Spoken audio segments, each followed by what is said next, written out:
हरिया सजाई पिया दहुरा में। हम तो सजावते बनी, तू अपन चेहरा सजावो।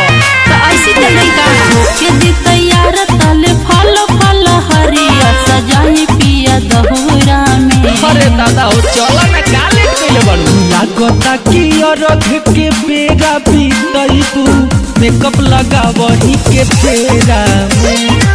लागता कि अरघ के बेरा बीतैबू मेकअप लगावही के फेरा में। देखी हमरा के ढेर परेशान मत करी, ज्यादा लेट होता तो जाई रहो हम आ जाए।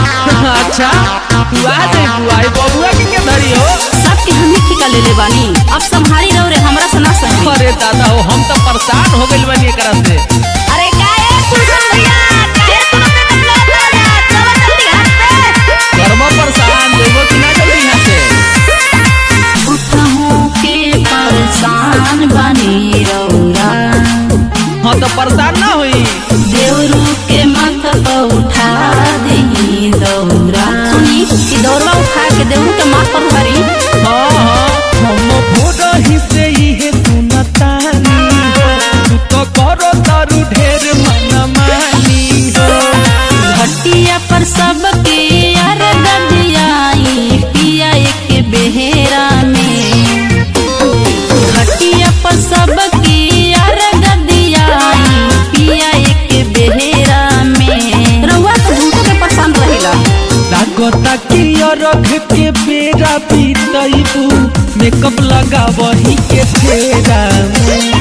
लागता कि अरघ के बेरा बीतैबू मेकअप लगावही के फेरा में। खाली हमरे पर औरत तिलाता है। देखी तो दीदी जी अभी तक ओठलाली लगावत रही, मम्मियों जी अभी तक तैयार ना भइली, आ झूठो के रौरा हवा जमी। अरे किसिया मत हो, चलो जल्दी ढेर होई। सास ननद सब अबले सजत बाड़ी, बढ़की गोतनियों संग ही चलत बाड़ी। अरे तो तू बहरिया बहुत सबले घर में ढूंढल रहबू।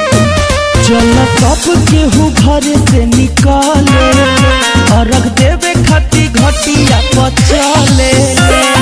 कहेली सबिता सुन कातिल कन्हैया चिंता करे नेहरा में। अच्छा कहेली सबिता सुन संजय बलम चिंता करे नेहरा में। अरे ना ये देवता चलो जल्दी।